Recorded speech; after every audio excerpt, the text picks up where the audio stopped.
Mesdames et messieurs, chers téléspectateurs, bonjour à toutes et à tous. Shalom chez vous. Nous espérons que vous vous portez à merveille. Alors, aujourd'hui, nous allons recevoir notre épisode avec toujours le prophète Lovi Elias. Et le message du jour, ce sera intitulé « Le ministère des anges ». Le ministère des anges, ce sera donc le message que nous allons recevoir avec le prophète Lovi Elias. Alors, je m'en vais vous livrer quelques vérités afin que vous soyez assistés ou aidés par ces vérités, histoire de trouver votre chemin pour être là où Dieu désire que vous soyez.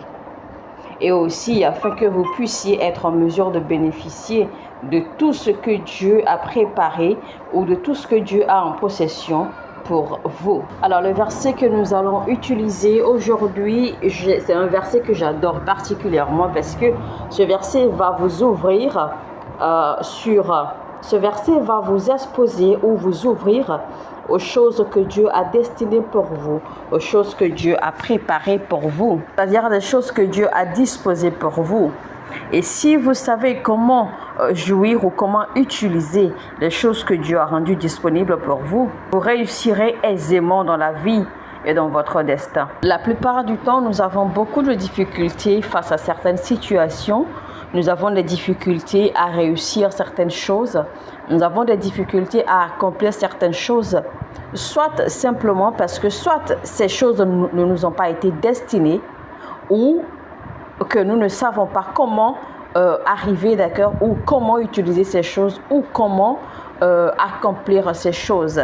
Parce que même si certaines choses vous ont été destinées et que vous ne savez pas comment les avoir, vous ne savez pas comment les atteindre, vous ne savez pas comment les recevoir ou comment les utiliser, et bien naturellement, vous allez avoir beaucoup de difficultés à réussir. Il est écrit dans Hébreux 1, verset 14. « Ne sont-ils pas tous des esprits au service de Dieu, envoyés pour exercer un ministère en faveur de ceux qui doivent hériter du salut ?» Qu'est-ce que cela signifie? Toute personne que Dieu a oint pour gagner des âmes ou pour sauver des âmes, Dieu a également rendu disponible des esprits pour servir à vos côtés. Des esprits pour vous aider dans votre ministère, des esprits pour vous aider dans votre service, des esprits pour vous assister à rendre votre service ou votre ministère plus facile. Je vais utiliser quelques exemples de quelques expériences personnelles que j'ai eues avec les anges, d'accord, avant d'entrer dans le vif de notre message du jour. Alors, premièrement, c'est que une fois j'ai expérimenté le ministère angélique, une fois, je crois, en 2007, où je devais voyager avec mon frère. Alors, quand on est arrivé au comptoir de l'immigration, eh bien, je ne peux vraiment pas l'expliquer jusqu'à aujourd'hui. Je ne peux pas expliquer comment cela se fait-il que mon passeport ou alors mon visa, en fait, avait expiré, alors que celui de mon frère n'avait pas du tout expiré. Donc mon frère avait été reçu et mon frère est passé de l'autre côté. Mais quand c'était à mon tour maintenant de passer, alors l'officier, l'agent de l'immigration en fait a gardé mon passeport. Il a regardé mon passeport, il m'a regardé et il m'a dit de rester là, qu'il venait. Et donc il est parti, il m'avait laissé là avec mon passeport, donc certainement qu'il se rendait à leur bureau. Et donc pendant que lui il partait avec mon passeport, j'étais devenue tout de suite inquiet parce que je me disais, mais comment se fait-il que mon passeport expire? Parce que je ne pouvais pas l'expliquer. C'est alors là que dans mon cœur, j'ai commencé à prier, j'ai commencé à demander que le Seigneur m'aide. Seulement quelques secondes, alors je vois un autre agent d'immigration qui sort du côté opposé avec mon passeport dans sa main et qui vient me voir et qui me dit, prends ton passeport, utilise tel ruelle, tel couloir, voici, prends tel couloir, va à gauche, va à droite, ton avion se trouve de l'autre côté là-bas, vas-y, prends ton avion et vas-y. J'étais étonnée parce que je pouvais encore voir le dos de l'autre agent de l'immigration qui était parti avec mon passeport. Je pouvais le voir encore de dos en train de partir, pendant que celui-ci apparaît, d'accord, sorti de nulle part du côté opposé avec mon passeport et me le remet et dit, écoute, prends ton passeport, va dans tel couloir, emprunte tel couloir, emprunte telle sortie, voilà ton avion de l'autre côté, va prendre ton avion et va, et dépêche-toi. J'étais sidérée sur le coup.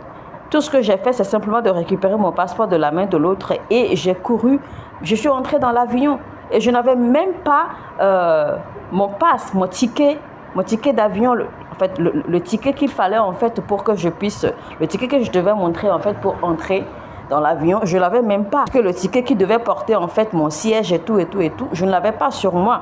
Mais quand je suis arrivée à l'entrée de l'avion, j'attendais en fait que on appelait mon nom. On appelait mon nom parce qu'on me cherchait en fait où est-ce que je pouvais me trouver. C'est alors que je monte simplement mon passeport et puis j'entre dans l'avion. Et c'est comme ça que je suis partie.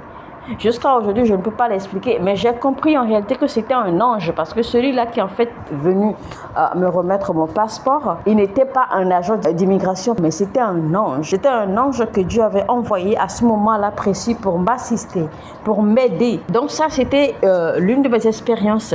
C'est pour vous dire en fait que le ministère angélique est réel.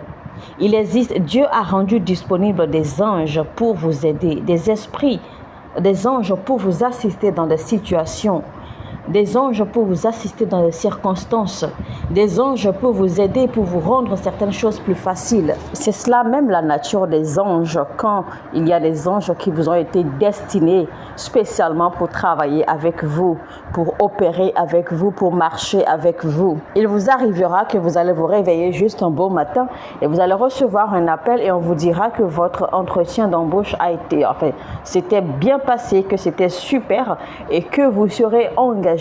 Et vous allez vous poser la question, mais quand est-ce que je suis allé faire cet entretien?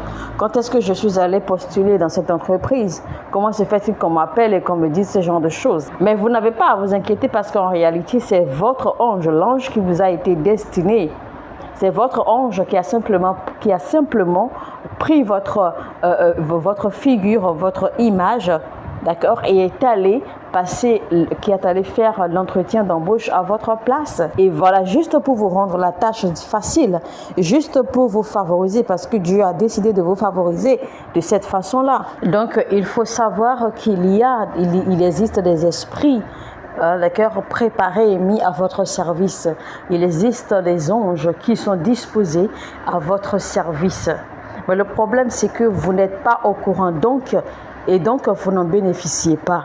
Et naturellement, ce que vous ne connaissez pas, vous ne pouvez pas en bénéficier. Il y a beaucoup de personnes, les anges vous rendent ministère de façon accidentelle. Les anges vous viennent en aide.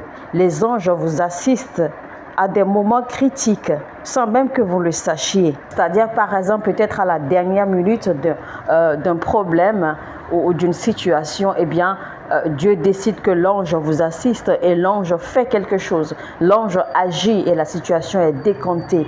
Juste comme ça. Donc, cela vient ainsi par moment. Cela vient pratiquement accidentellement. Mais ça ne devrait pas être ainsi. Ça devrait être une chose quotidienne, une chose régulière dans votre vie. Parce qu'en réalité, vous êtes supposé marcher avec les anges. Vous êtes supposé opérer avec les anges. Vous ne devez pas les devancer. Vous ne devez pas les dépasser. Vous ne devez pas être en arrière. Vous devez être au pas avec eux. Vous devez marcher dans leurs pas. Vous devez marcher dans leur ligne. Non, je reprends cette phrase. Vous devez faire les choses main dans la main. Vous savez, si vous constatez ou si vous voyez que mon ministère prophétique est un peu particulier, c'est simplement à cause de l'assistance des anges. Dieu est l'Esprit, Dieu est le Saint-Esprit. Mais il est important de connaître ou de reconnaître la présence des anges autour de soi. Il est également important de pouvoir discerner la présence d'un ange et la présence du Saint-Esprit. Il faut apprendre à discerner les actions des anges et les actions qui viennent de Dieu directement. Vous savez, Daniel en fait a reçu des visions de Dieu. Dieu a révélé tellement de choses à Daniel que Daniel ne comprenait pas les visions que Dieu lui montrait. Daniel a reçu toutes ces visions, les visions des choses à venir, mais il ne les comprenait pas. C'est alors qu'il s'est mis à jeûner parce qu'il voulait que Dieu lui révèle, que Dieu lui explique les révélations, les visions qu'il avait. C'est alors que Dieu envoya un ange pour lui expliquer les visions qu'il avait. pour lui expliquer les révélations que Dieu lui faisait parce que Daniel ne comprenait pas. Et rappelez-vous que l'ange qui avait été envoyé à Daniel, c'était l'ange Gabriel. Alors, ceci pour vous dire que il est également possible de voir des visions clairement, de recevoir des révélations clairement, sans pour autant les comprendre. C'est-à-dire que vous pouvez entendre de Dieu clairement. Vous pouvez voir ce que Dieu veut vous montrer clairement, mais ne pas comprendre le message que Dieu essaie de vous passer. Donc, vous pouvez entendre Dieu de façon distincte, de façon claire, de façon limpide, et pourtant mal comprendre le message qu'il essaie de vous passer. Et c'est pour cela donc que Dieu a aussi besoin de l'intermédiation, de l'intervention des anges pour pouvoir vous expliquer le message qu'il essaie de vous passer. Parce que Dieu est Dieu et Dieu ne pourra pas se rabaisser au niveau de l'homme pour que l'homme puisse comprendre son message.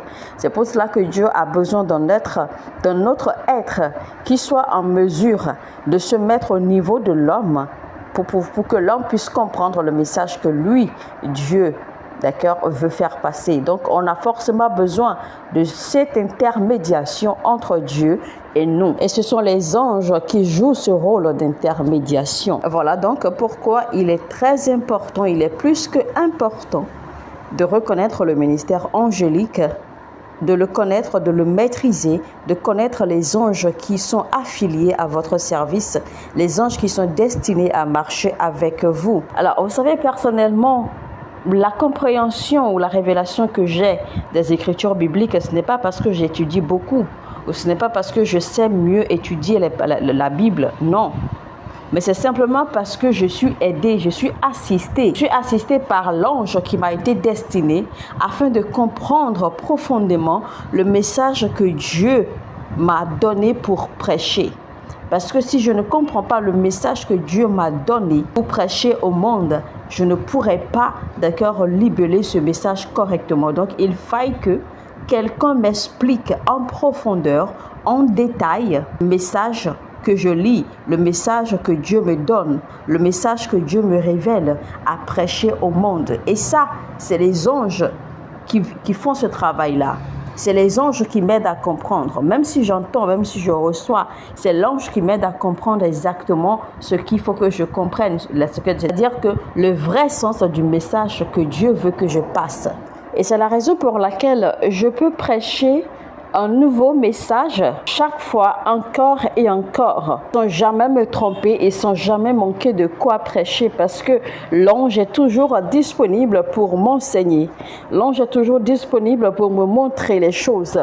Alors, il est plus profitable de prendre conscience de la présence du ministère angélique que de toujours avoir conscience de la présence des mauvais esprits et des démons.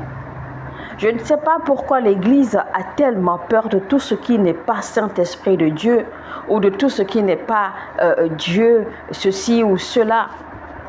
Mais le problème, c'est qu'il y a tellement de choses que Dieu révèle, que Dieu ne révèle pas. Il y a tant de choses que Dieu ne nous montre pas.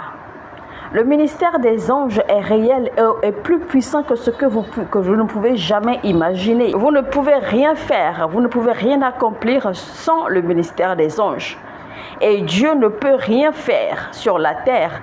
Dieu ne peut rien faire dans la vie des hommes sans le ministère des anges. Parce que les anges servent d'intermédiaires entre Dieu et les hommes. C'est les anges qui reçoivent pour que Dieu reçoive.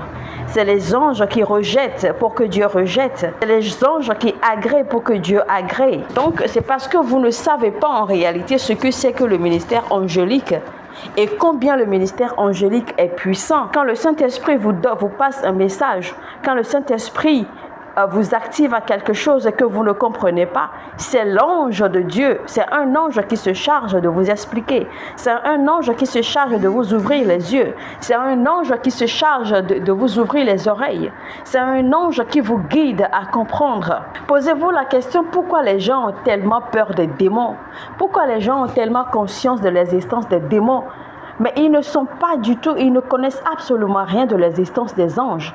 Mais c'est très grave. Pourquoi donner autant de puissance au diable alors que la puissance de Dieu est valable, alors que les anges existent, alors que les anges, Dieu les a faits, Dieu les a rendus disponibles pour notre service. L'énergie que vous utilisez pour chasser les démons, pour chasser les esprits mauvais, pour ne voir que des ténèbres partout, pourquoi ne pas dépenser la même énergie pour poursuivre la connaissance des anges, pour voir les anges, pour marcher avec les anges, pour communiquer avec les anges? Est-ce que vous savez même qu'au dernier jour, c'est-à-dire que le jour où il y aura les combats, au dernier temps, c'est-à-dire qu'à la fin de l'Apocalypse, est-ce que vous savez même que c'est un seul ange, je dis bien un seul ange, qui va simplement descendre du ciel et attacher le diable, enchaîner le diable comme un chien, et le conduire dans le feu éternel? Ce n'est pas 2 anges, ce n'est pas 3 anges, mais un seul ange est délégué pour ce travail. Et un seul ange,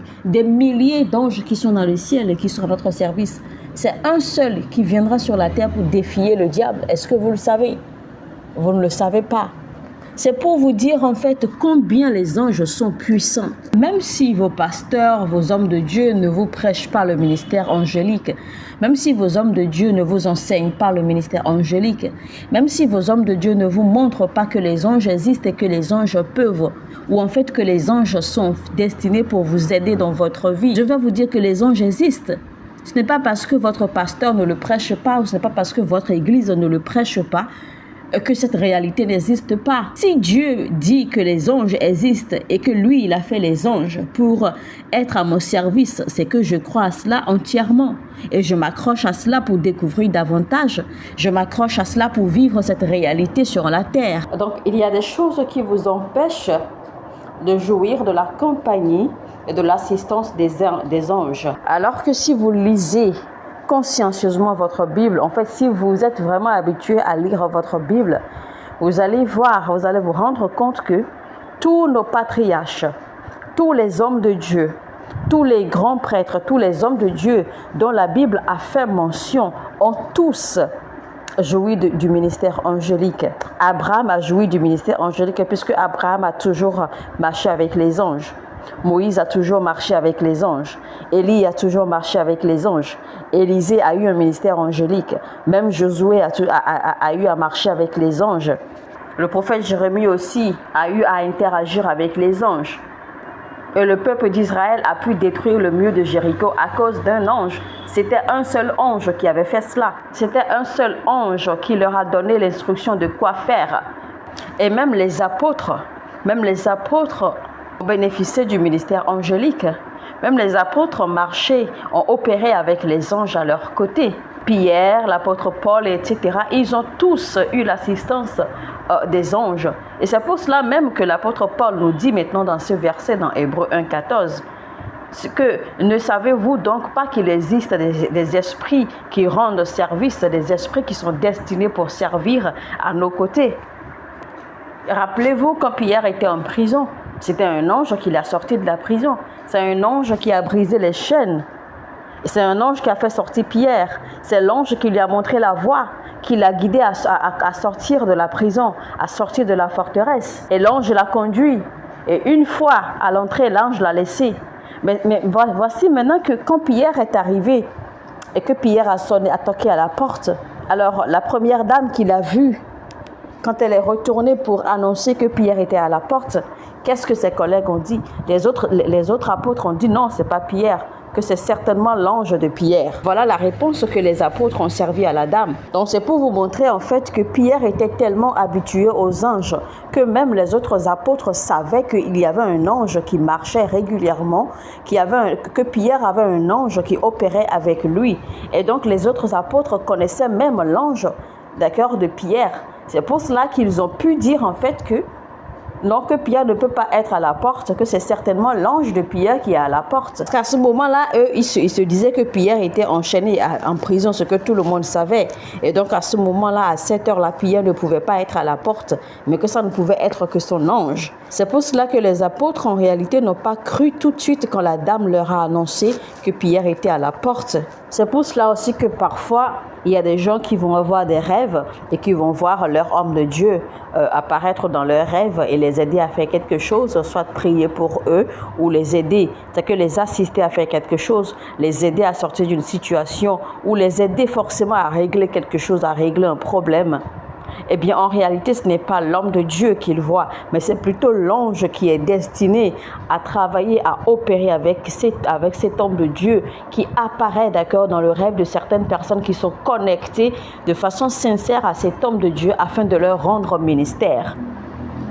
Donc, vous voyez qu'un homme de Dieu, il demeure homme, d'accord? Il demeure humain, donc il ne peut pas être partout à la fois. Il n'est pas Dieu. Un homme de Dieu n'est pas Dieu. Mais voici que, heureusement, Dieu a destiné des anges, d'accord, pour l'aider dans son ministère, pour l'accompagner dans son service à l'humanité. C'est pour cela que l'homme de Dieu peut être chez lui. L'homme de Dieu peut être n'importe où en train de faire autre chose. Mais vous verrez quelqu'un qui vous dira que, ah, voici, j'ai vu l'homme de Dieu ici, il est venu m'aider à faire cela, il est venu me faire ceci, il est venu me faire cela. Donc, il y a des témoignages partout qui fusent de partout, surtout quand vous êtes réellement de façon authentique, de façon honnête et sincère, connecté à la grâce et à l'onction sur cet homme de Dieu. Alors maintenant, je vais vous choquer. Vous savez, tout le monde n'a pas des anges. Tout le monde ne possède pas des anges. Je vais vous le prouver à travers le ministère de Jésus-Christ, notre Seigneur. Il est vrai que les anges sont disponibles pour nous aider. Les anges sont disponibles pour aider également, surtout, les personnes qui ont été choisies et ointes par Dieu pour un ministère particulier, pour un service particulier au royaume et à l'humanité. Et donc, il y a des anges qui sont disposés pour les assister dans leur service, dans leur mission. Individuellement, des anges sont également disponibles pour nous accompagner. Mais tout le monde ne possède pas ces anges à cause de ces nombreuses choses qui nous bloquent et qui nous empêchent d'avoir accès au ministère angélique. Et c'est ce que je m'en vais vous démontrer dans ce message et vous montrer également comment préparer votre atmosphère à accueillir les anges ou à activer le ministère des anges dans votre vie. Parce que individuellement, en tant que chrétien, les anges qui sont disposés, les anges peuvent venir vous assister, les anges peuvent venir à votre secours accidentellement, une fois en passant comme ça. Mais cela ne veut pas dire que vous possédez ces anges. Parce que quand vous devenez chrétien, quand vous êtes né de nouveau, quand vous recevez le Saint-Esprit, cela ne veut pas dire que vous recevez automatiquement les anges.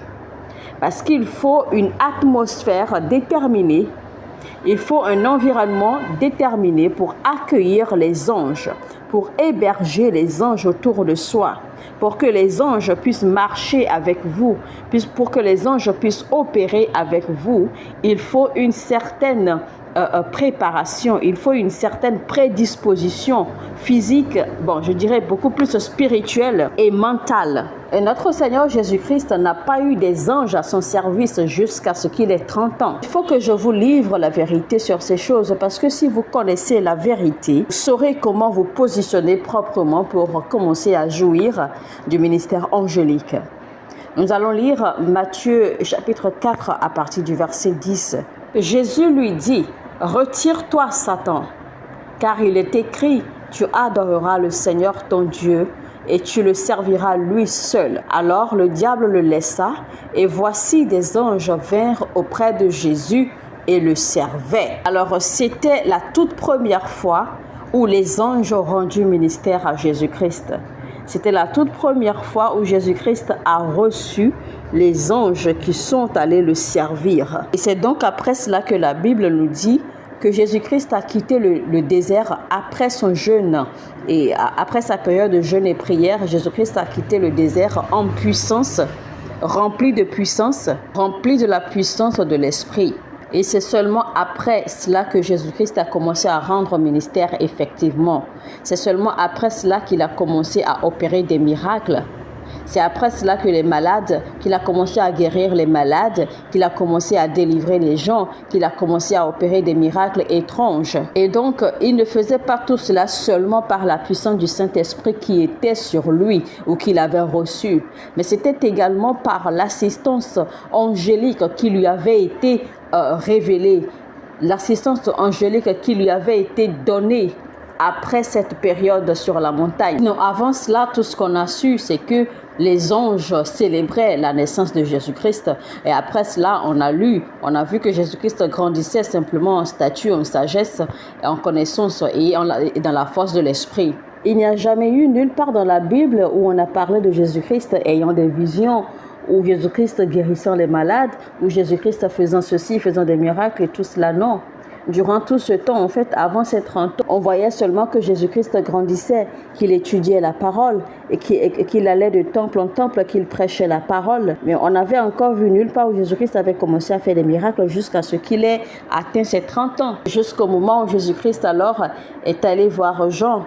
Et il a été baptisé, alors il a reçu le Saint-Esprit. Et le Saint-Esprit l'a conduit, d'accord, dans le désert. La Bible n'a jamais signifié la présence des anges autour de lui à ce moment-là. C'était plutôt le Saint-Esprit qui était encore avec lui. C'est le Saint-Esprit qui l'avait orienté vers le désert. Jusque-là, il n'avait pas encore reçu le ministère angélique. Et une fois dans le désert, alors, le diable l'a tenté en utilisant le ministère angélique, figurez-vous. Donc, le diable a utilisé le ministère angélique pour tenter Jésus-Christ. C'est pour cela qu'il lui a cité le verset qui parlait de la promesse de Dieu qui disait que oui, qu'il te donnerait des anges qui te garderaient sur tes voies et que ces anges te porteraient de sorte que tes pieds ne heurtent contre des pierres. Donc le diable a utilisé ce verset en demandant à Jésus-Christ de sauter de la montagne et que les anges alors, d'accord, se rendraient disponibles à ce moment-là pour le supporter ou pour le soutenir. Donc si le diable a utilisé ce verset à ce moment-là du ministère angélique pour tenter Jésus-Christ, c'était pour voir si effectivement Jésus-Christ allait tomber dans le piège et si les anges allaient être déployés pour le secourir. Cela voudra dire alors qu'il n'y avait pas encore de présence angélique autour de Jésus-Christ. Autrement, le diable n'allait pas le tenter en utilisant le ministère angélique. C'est parce qu'il n'y avait pas encore de présence angélique. Il n'y avait pas encore d'ange au service de Jésus-Christ à ce moment-là. Et donc, le diable a utilisé cela pour lui tendre un piège. Mais Jésus-Christ étant sage et sachant aussi qu'il n'y avait pas d'ange encore à ses côtés pour le soutenir dans son ministère, Jésus-Christ l'a réprimandé en lui répondant: tu ne vas certainement pas m'amener à tenter mon Dieu. Parce qu'on ne tente pas Dieu. Parce qu'en tentant Dieu, c'est que tu es en train de défier Dieu. Et puisque Jésus-Christ savait qu'il n'y avait pas encore d'ange autour de lui, eh bien, il ne pouvait pas tenter Dieu juste pour prouver quelque chose au diable. C'est pour cela que Jésus-Christ l'a réprimandé de cette façon-là. Donc, Jésus-Christ était parfaitement conscient qu'il n'y avait pas encore la présence angélique avec lui. Donc, il y a des choses dans lesquelles il ne devait pas s'engager. Surtout pas pour prouver quelque chose au diable. Malheureusement, c'est le problème que nous avons dans le corps du Christ aujourd'hui et surtout dans le corps des ministres de Dieu. Il y a beaucoup de ministres de Dieu qui se lancent dans des délivrances, dans des prières, sans pour autant avoir l'approbation certaine de Dieu, sans pour autant avoir le OK de Dieu avant de s'engager. Simplement parce qu'ils pensent qu'ils ont l'onction et qu'ils ont l'Esprit de Dieu et qu'ils peuvent voir, qu'ils peuvent entendre, eh bien, ils se lancent dans certains actes alors qu'ils n'ont pas été envoyés pour cela. Certains ministres de Dieu, d'accord, s'engagent à faire des délivrances, vont imposer des mains aux gens, vont se lancer dans des délivrances, vont se lancer dans des prières pour certaines personnes, des prières pour guérir des malades, etc., etc. Beaucoup de ministres de Dieu se lancent dans certaines choses du ministère sans que Dieu ne les ait vraiment envoyés, et sans même savoir quelle présence les suit. Parce qu'il est important de connaître la présence ange. D'abord, il est important de savoir si vous avez des anges qui vous suivent. Si vous avez un ministère angélique disponible à votre service. Et de deux, il faut savoir quel ministère angélique est à votre service. Pour opérer dans quel domaine, pour opérer dans quelle situation. Ce sont des choses que vous devez savoir afin de mener à bien votre service ministériel, afin de mener à bien votre vie sur terre. Donc, beaucoup de ministres de Dieu se lancent dans ces choses sans même avoir conscience, sans même connaître les anges qui sont disponibles à leur service ou les anges qui les suivent à tel ou à tel moment. Cela est très très dangereux parce que quand on parle des démons et des mauvais esprits, vous ne pouvez pas les combattre. Et donc si les anges ne sont pas avec vous, vous êtes mal barré. Les dimensions spirituelles dans lesquelles c'est le Saint-Esprit qui vient à votre secours, que c'est le Saint-Esprit qui vous aide, que c'est le Saint-Esprit qui vous rend ministère. Mais il y a d'autres dimensions dans le règne spirituel où vous avez besoin de l'intervention des anges. Par exemple, quand il y a eu guerre dans le ciel, quand le diable s'est soulevé contre Dieu, c'était les anges qui ont combattu le diable. C'était les anges qui ont détruit l'armée du diable et les a renvoyés sur la terre. C'était l'archange Michael et son armée qui a défié le diable et son armée et les a envoyés sur terre. Ce n'était pas le Saint-Esprit qui a fait cela. Ce n'était pas le Saint-Esprit qui a combattu le diable. Il ne va pas descendre de son trône pour se mettre à combattre le diable. Par exemple, vous avez besoin de confort, vous avez besoin de protection ou de préservation. Vous avez besoin du secours de Dieu à des moments donnés, dans une circonstance, dans une situation particulière. Dieu ne va pas descendre lui-même pour se charger de cela, mais il envoie les anges qui sont préparés, les anges qui sont destinés pour ce domaine. Ce sont ces anges qu'il envoie et ces anges viendront pour accomplir leur mission. Si vous avez besoin de sécurité et de protection et que vous demandez au ciel, le ciel vous envoie les anges qui sont délégués pour cela. Et ces anges viennent à votre secours. On n'a pas besoin de descendre de son trône pour venir faire cela. Jésus-Christ n'a pas besoin de descendre de son siège pour venir faire cela. Ce sont les anges qui ont déjà reçu cette autorité. Ils ont déjà reçu cette habileté dans chaque domaine, dans chaque section, dans chaque département, dans chaque partie. Dans chaque aspect de la vie, physique et spirituelle, il y a déjà des esprits, des anges qui sont déjà préparés, qui sont déjà aptes à rendre ministère. Donc, enlevez de votre tête cet enseignement selon lequel toute personne naît avec un ange gardien. Ce n'est pas vrai, c'est un mensonge. Personne ne naît avec un ange gardien. Si vraiment chaque personne, chaque individu naissait avec un ange, tous les enfants de moins de 2 ans qui ont été tués au temps du bébé Jésus-Christ n'auraient pas été tués. C'est seul Jésus, à cause de Jésus, que l'ange Gabriel, qui avait annoncé la conception de Jésus à Marie, c'est l'ange-là qui est apparu à Joseph pour lui annoncer le drame qui allait venir et pour lui dire comment s'échapper et comment cacher le bébé Jésus. Et vous voyez que cet ange ne pouvait même pas communiquer avec l'enfant Jésus, alors que l'enfant Jésus, il était Dieu. Rappelons-nous, c'était Dieu, puisque c'est le Fils de Dieu. Il a fallu que l'ange communique avec les parents, c'est-à-dire que ceux qui servent de gardiens, ceux qui servent de couverture au bébé Jésus. C'est avec eux qu'il a fallu que l'ange communique, parce que l'ange ne peut pas communiquer avec l'enfant Jésus, parce qu'il n'est pas pour lui, il n'est pas venu pour lui. Et rappelez-vous, l'ange Gabriel, en fait, n'est pas un ange, d'accord, qui est destiné à quelqu'un de façon particulière, non. L'ange Gabriel est comme un messager de Dieu, donc l'ange Gabriel n'était pas l'ange de Jésus, ou encore moins l'ange de Marie, ou encore moins l'ange de Joseph, non.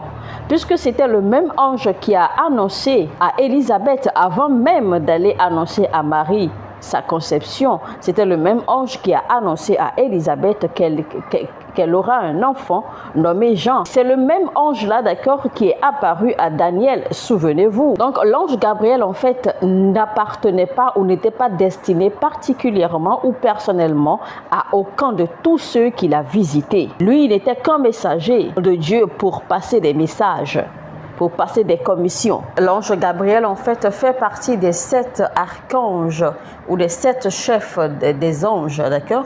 L'ange Gabriel, en fait partie des princes du ciel, d'accord? Parce qu'en fait, c'est un ange particulier, préparé et ordonné pour des missions particulières. Donc, rappelez-vous aussi que quand l'ange Gabriel a finalement rencontré Daniel, il lui a dit, écoute, Dieu m'avait déjà envoyé te délivrer ce message depuis 21 jours.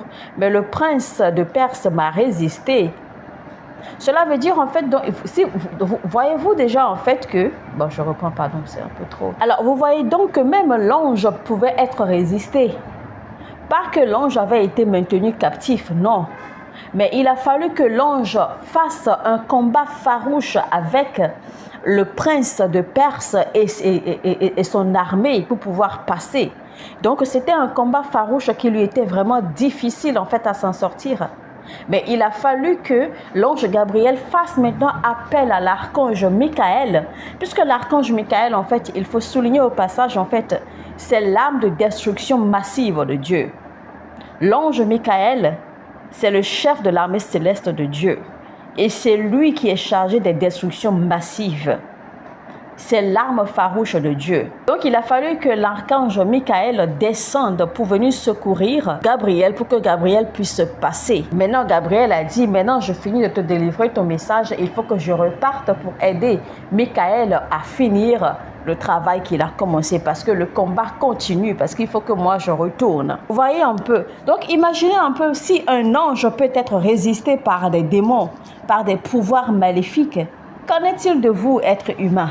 Et donc finalement, l'ange Gabriel et l'ange Michael avec son armée, ils ont fini par défier, ils ont fini par battre le prince de Perse et toute son armée. Et c'est pour cela que le royaume de Perse en fait est tombé aujourd'hui, parce que leur roi, leur chef est tombé. Vous savez, quand Daniel a été jeté dans la fosse aux lions, ce n'était pas l'ange Gabriel qui est venu le secourir, ce n'était pas l'ange Gabriel qui est venu calmer les lions.